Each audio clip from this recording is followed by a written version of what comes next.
It's Monday, so that means The Oval is brand new with hot topics, entertainment news, and a special guest. With a table of diverse, young, SUNY Oneonta students, The Oval always brings you controversial perspectives. Get ready to hear Oval opinions from our hosts, Marlene Ramirez, Terrell Rose, Sean Miller, Manu Gar, Ruth Benitez, and Asia Gares.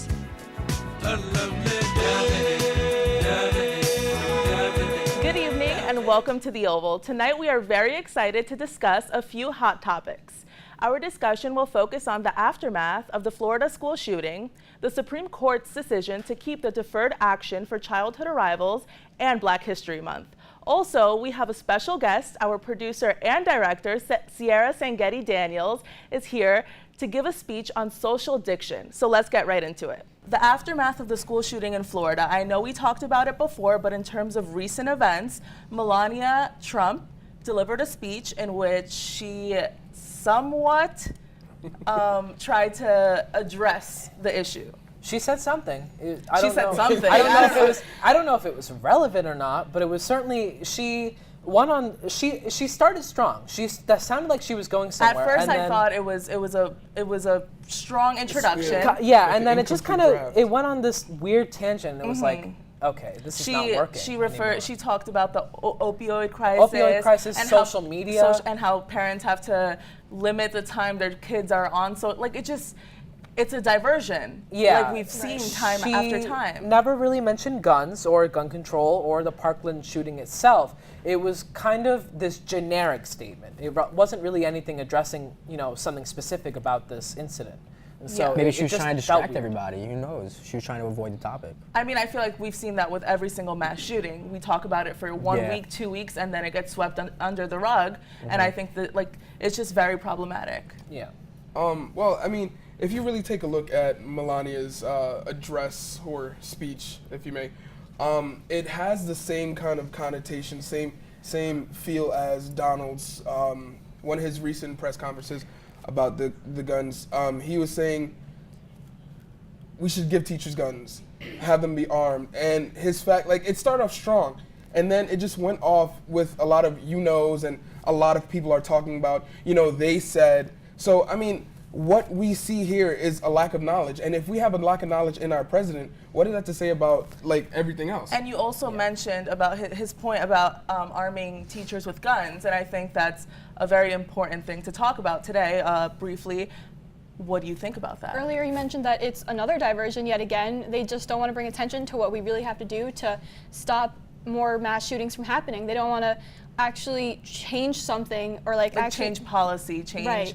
They just want to, I don't know, just not do anything. Some say that it may because some teachers have said that, when did it become their job to save your child's life? Yeah. That's why it's a very polarizing topic, because a lot of people are on the fence either way. Yeah. Well, I just think a school isn't a place for, I mean, you shouldn't have to worry about guns in a school. We shouldn't have to sit in a classroom and think, am I going to get shot today? And parents shouldn't have to be worried about sending their children off to school, wondering if they're going to come back. Right. Yeah. That's just not something that's okay. Right. And I think we saw the emotion in the town hall that they had with the students from Florida.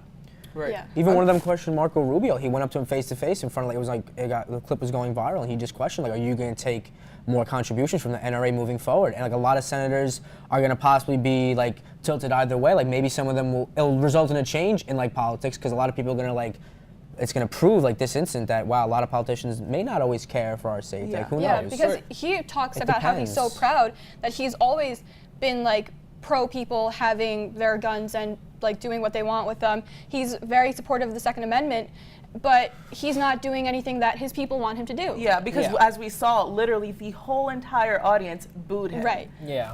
They were, and the students and parents of victims were literally looking him in the face and said, "Look at me and tell me guns aren't the issue." Yeah. They stared him down. So I am for guns, pro guns, but in schools, I don't think so, because look, everyone was a kid once. You know what I'm saying? We're all crafty. We can all figure things out, bend the rules to get what we want, right? So now you're saying you're gonna arm these teachers and they're gonna have it concealed.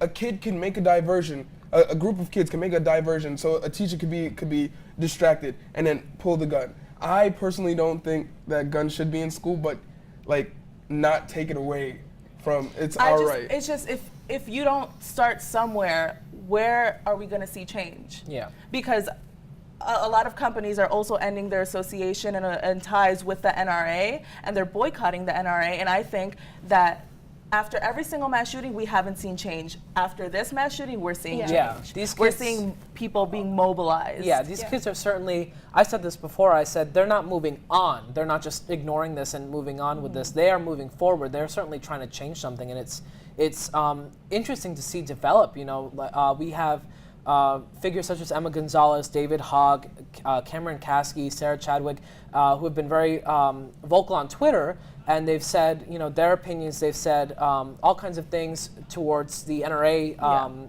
leader, Dana Loesch, or something like that. Yeah, she was even booed too when she was leaving. But all in all, I feel like something has to start. I know there's people that support the Second Amendment, but we have to see change somehow. Yeah. We have to take a quick break, but we will be right back. Hey guys, it's Brooke. We're live in the green room. And today we have our producer/director, Sierra Sangetti-Daniels. Welcome. Hey, so excited. All right, so today we're gonna get to know her a little better, figure out like how it is as a producer/director. So first question, why did you want to partake in the Oval? Well, the one thing I really loved about the Oval was that it promoted diversity. Our TV show on campus kind of was lacking a little bit of that. So the Oval was a really good opportunity to get a lot of kids that wouldn't necessarily be pushed to be involved. So I really like that. Additionally, I love talking. I love talk shows. My favorite show is The View. And the Oval is pretty much like The View, but a little different, a little more diverse, you know? You like that teenage view almost. Like college kid millennial view. Yeah. Got our own style. Yeah, so I was really excited to get the opportunity to kind of like put my own twist on it and get the green room going, get a couple more interviews.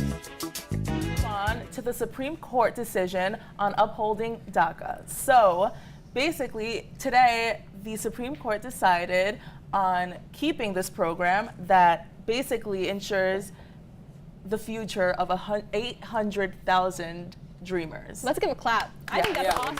That's really awesome, especially because so many people were afraid of what was going to happen to their children. Yeah. And what do you guys think about this? I think it's great. You know, they took so long. Congress was taking forever to come to a decision. They had the government shutdown, right? Yeah, they didn't have long to make a decision, and I think it's great that the Supreme Court took the initiative to protect all these people that don't deserve to have their lives like uprooted and taken away from them just because they're here. Yeah, they were brought to this country before as newborns, so they literally did not even have the decision to come here themselves. This is all they've ever known, and to just take them and put them in a foreign country, basically, because they don't know where they originally were from, you know? Exactly. These students, kids, they all have dreams, and you don't know which one of these students could have the cure for cancer, something groundbreaking. Like, you know what I'm saying? Like, so don't end someone's like their creativity, like their ambitions. But then again, we have to talk about immigration policy, because even though we want what's best for these children, this isn't permanent. We're gonna return, because this was up in the air for so long, and Congress took so long to decide. The reason why we had the government shut down in the first place was because Congress is so polarized that we couldn't reach a decision. Right. And Donald Trump said no on whatever they were proposing. Yeah. I know Banu was mentioning earlier how it's so important for us to vote in these upcoming elections, right? Yeah, the midterms.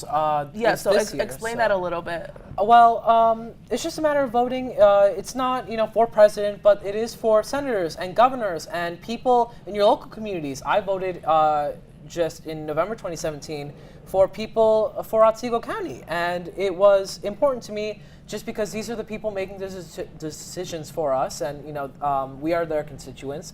And if we want to see changes made, we should elect people that we that will allow us to change, that will have us go forward with that. And with this whole DACA thing, The deadline was recent. It was just like within the next 2 weeks. Yeah, it was supposed to end and slowly fizzle out. And so it's thankful in a sense that it was allowed to carry on even for a few more months. Who knows?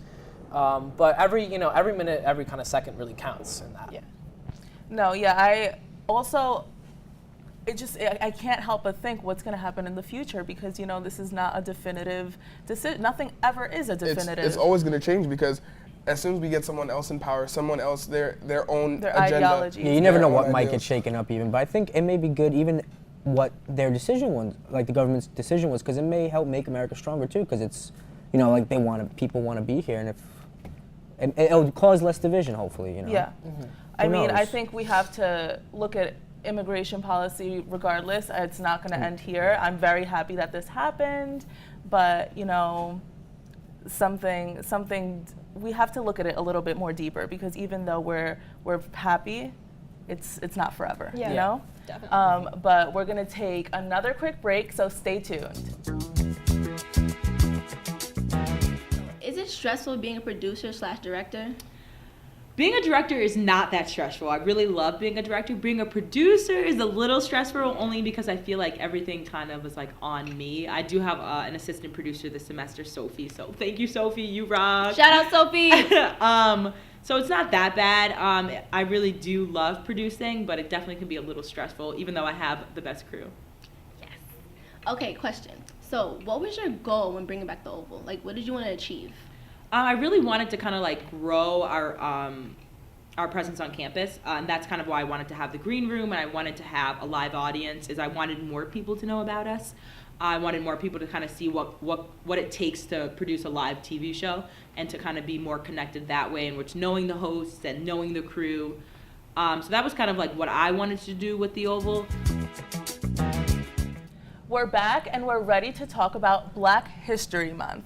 So we're reaching an end, and I feel like the main thing that has really grabbed everybody's attention this month was Black Panther. Oh yeah. So it's just there's so much to talk about because this is the first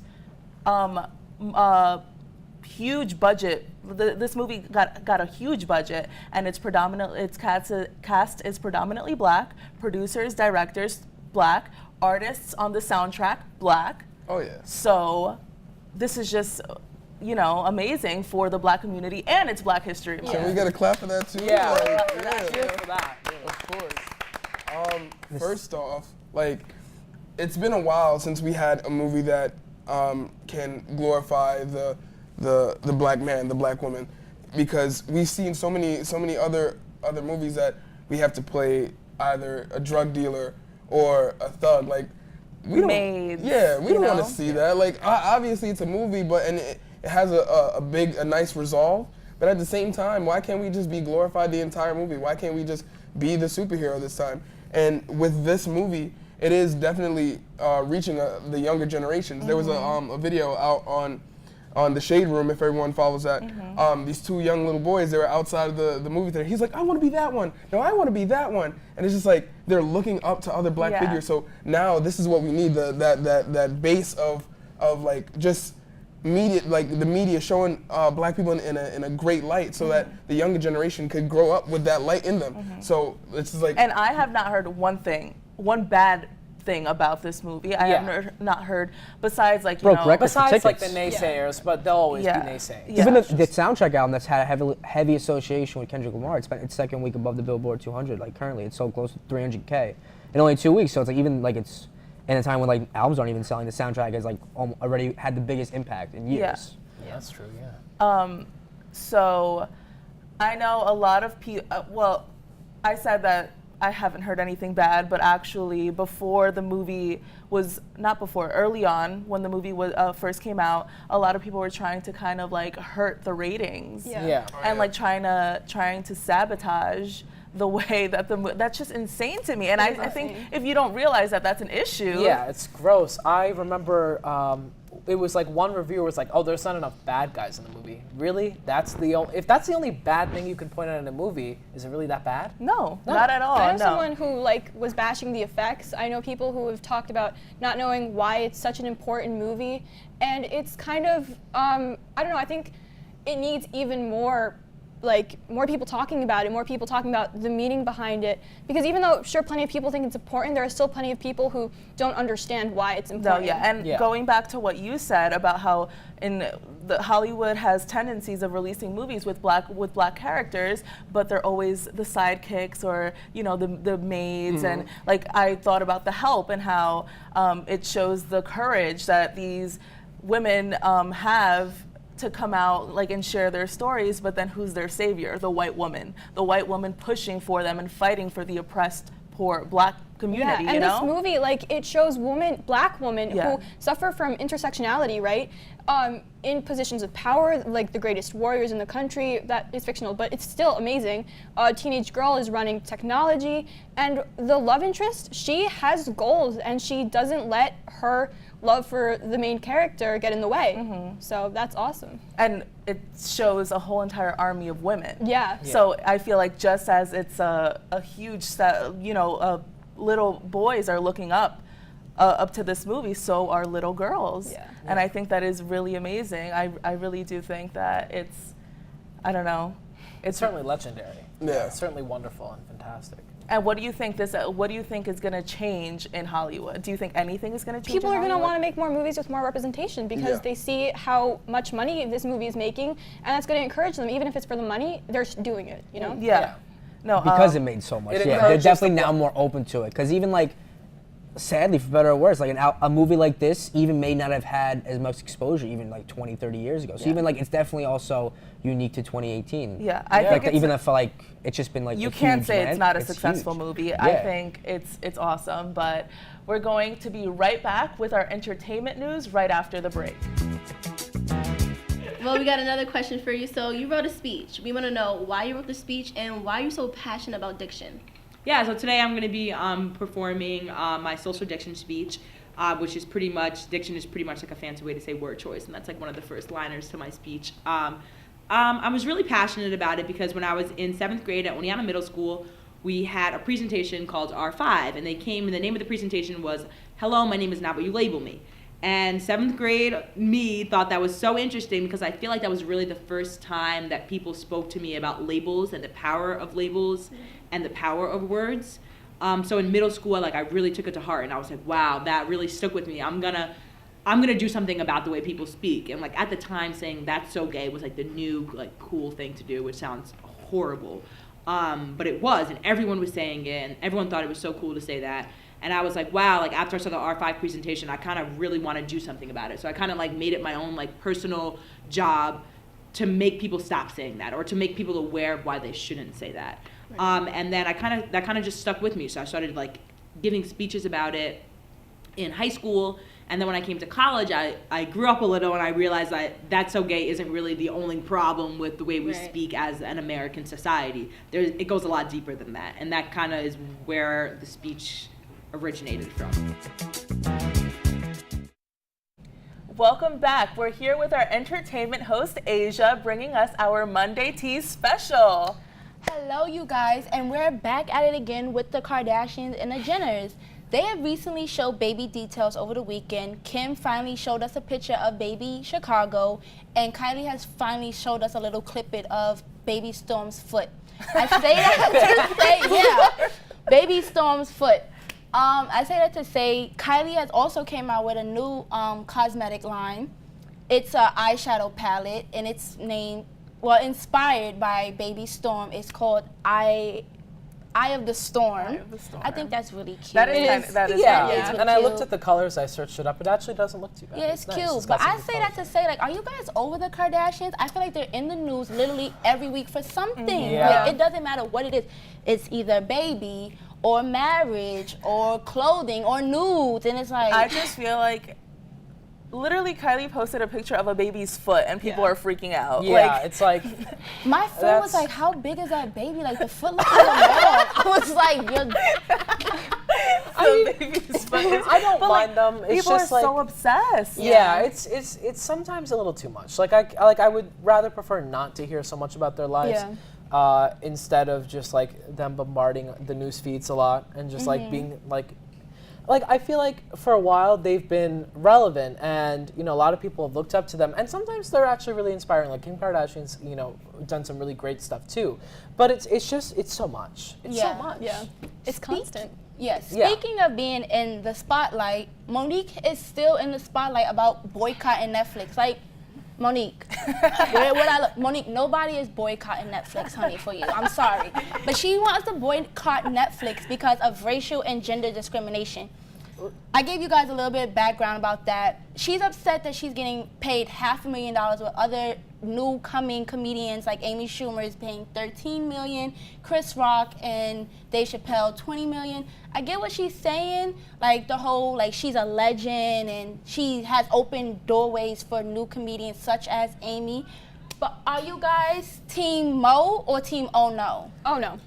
I'm not gonna boycott Netflix. I mean, I understand she's a legend, but in present day, how relevant is she? I kind of agree with her, but that doesn't make me Team Oh No. Oh Mo. Wait, what is it? Team Mo or Team Oh No? Oh No. Okay, so because I'm not boycotting Netflix, but I get her point. Like there are a lot of women, black women, who are not paid as much as they should be, while other white women are. So that is an issue. Too much, but I honestly didn't even know who Monique was, so I think her issue is I don't know if she's just like recently Chance the Rapper has came to her defense. He's Team Mo. He says that black women deserve better. And speaking of Chance the Rapper, just because of him defending Monique, well, not just because of that, but just shows examples, he's being nominated for the iHeartRadio Music Award, which is March 11th. He's being awarded with the Innovator Award because of his great accomplishments and his surpassable contributions that he's made to social changes. Like he donated $1 million to public schools in Chicago, which is his hometown. But like I said, Drake just came out with a video about him promoting how he gave $1 million away. So how do you guys feel about that? I feel like Chance the Rapper is such, like a wonderful, humble, down-to-earth kind of guy. His music is so great, and he, like you said, like he's done so much for Chicago public schools. Whereas Drake, I don't know, you were saying something earlier about Drake. Like I love Chance the Rapper, and he does amazing things, and like Drake came out with the God's Plan video, but the difference was that he had a camera crew following him around doing all these wonderful things when Chance just does it, you know? Yeah, he was modest about it, and it's great that Chance is coming to the support of a black woman, who, like women you were mentioning earlier, that they are at the bottom, not just of like woman-wise, but as black people. Yeah. Because even men are paid more than them. Bottom of the totem pole, yeah. So thank you so much for joining us and for that tea, and we will be right back. All right, so our last question. Okay.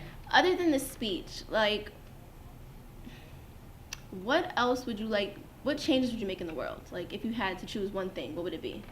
I guess I would kind of just start with the golden rule. When I was in kindergarten, I vividly remember my teacher taking a big rectangle sheet of shiny gold paper, sticking it to the wall, and writing treat others the way you want to be treated, the golden rule. And that was from kindergarten, the one thing that I always knew to be true. And my mom really enforced that at home, is that do unto others how you want others to do unto you. And I think if we kind of just took 600 steps back as a society and remembered what our kindergarten teachers taught us about just being kind to each other. Just being kind to someone and kind of opening your heart and opening your mind and your perspective to things can go a lot further than I think people realize.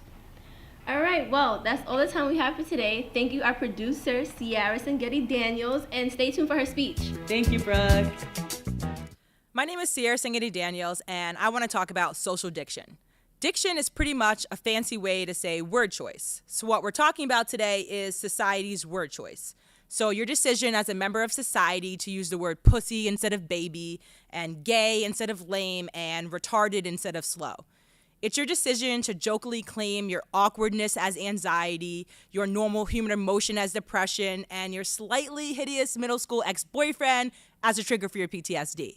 I guess I missed the meaning when we as a society decided it was okay to misuse the English language. Because aside from offensive, selfish, and oblivious, that's exactly what this is, an incorrect use of diction. But because I'm not an English teacher, and who am I to tell you what the correct use of the English language is, I'll take it a bit further. Social diction is a choice you make when in a public space you verbally compare your protruding food belly to being pregnant, a pimple to a herpes outbreak, and your long day as suicide-worthy. I say this is important because let's just pretend. The person sitting to your right is currently growing a child in her belly, and she'll tell you that constant cramps and bleeding can't at all be related to eating too much pasta. And let's just pretend the person sitting to your left actually does in fact have herpes, so that joke about the obvious pimple cornering your upper lip isn't as funny as it seems. And finally, let's pretend the person sitting behind you is dealing with a dad who just won't stop touching her, and suicide is the only way she sees out. Let's pretend for a second that everyone's life isn't full of sunflowers and beer cans. Let's just pretend that the people surrounding us are struggling and sensitive and scared. Let's pretend that words aren't just something that spill out of our mouths with no attachment and no power accompanying them. Finally, let's pretend that our words actually mean something in some way to someone somewhere. By now, you either see where I'm going with this, or you're labeling me as a snowflake. But with no time to get into labels, I say it's your choice. So you can choose to view me as a politically correct snowflake. You can laugh and say I get offended by everything. Or you can look at me, listen to what I said, and decide that I just care. I care how people feel, and I care how I make others feel. I realize our words, our diction, contributes to society. What we say, what the people around us are used to hearing, that is societal norms. Just as easily as I can choose the word homeless to describe my outfit, I can swap in like I just rolled out of bed because I know the person in front of me might not have a home. And I get it. It's hard to think before we speak. I sat at a desk in alternative education every other day in middle school because I failed to think before I spoke and often told the teachers a little too much of how I felt. So I'm not an angel. I'm not pretending to be this perfect person who's always nice and kind and sweet, because I'm not that. I'm simply hoping to bring awareness. Awareness of the fact that we have this great power at our lips, with our mouths, and our voice. We have the power to stop targeting people without even knowing we're doing so. We have a power to use our words to comfort instead of pain, welcome instead of ostracize, and understand instead of offend. We have the power to stop blaming things on society, and finally, despite the difficulty, accept things are the way we make them out to be. We control what shirts are trendy, what songs play on the radio, and what words are considered slang. We control these things because we are in fact society, and what society says goes. So today I ask you to think about the power you have. Think about the power everyone in this room has, simply by opening their mouth and choosing what comes out. In my 23 short years here, I've realized your diction, your word choice is a constant contribution to society, and I honestly really want other people to realize it too. I saw this image on Instagram, and it was a naked body covered in words. There was black ink shelling the entire body, and the caption read, "If the words we spoke showed on our body, would you be more careful of what you say?" Now, my mind is undoubtedly a wandering one, so not much sticks around, but this quote, it did. I thought, wow. Maybe what this quote means is we as a society have allowed our words to be disconnected from us. By ethnographically observing our culture, I've realized, shit, we may have a problem. It seems as soon as we let those words roll off our tongues, out of our mouths, into the ears of someone else, they no longer matter. It's like your verbal words, unlike your social media posts, can't be traced back to you. They can't be shared, they can't be liked, they can't be posted to our body. It's as if we feel those words are no longer a product of us, and sometimes because they've already been said, they have somehow in a way been forgotten, and therefore those words we choose to use in the context that we choose to use them are nothing to be concerned about. But that's not true, because our words leave imprints on others. Even if it's just someone looking for the validation that it's okay to say I'm the whitest black person you've ever known based off the texture of my hair, the music I listen to, or the new shoes I just don't care to have. My point is to see things from a different perspective. Because although you don't see it as an insult, I see it as disrespect to the other half of my culture. We know society tells us my hair, the one that doesn't form into an afro, is somehow better, or the way I spell my name is a whiter version of Sierra, and that somehow makes it pretty cool. But I can't ignore the fact that there's absolutely a difference between seeing things as offensive and taking offense to things. I feel that deserves some clarity. I guess I'm lucky that I don't have visible handicaps, because I can choose to ignore people's incorrect use of words or their blatant disregard to the sensitivity of others. I think I've got it pretty easy. Sure, I have my own struggles because everyone does, but I've never been diagnosed with a mental illness. I haven't had an abortion, and as of right now, I'm pretty sure I'm categorized as straight. I'm confident, and usually on my good days, people seem to like me. It's not often that I'm listening to my fellow members of society insult me directly. So I don't really have this personal story that I'm choosing to share with you. I don't have one time someone said one thing that really offended me and in turn made me an advocate for the rest of the world. I just have my observations. I have my journalistic tendencies to listen a little deeper and ask a few more questions to people that not everyone necessarily wants to talk to. In that time, I've developed an awareness for people, words, and the impact they have on society. And today, my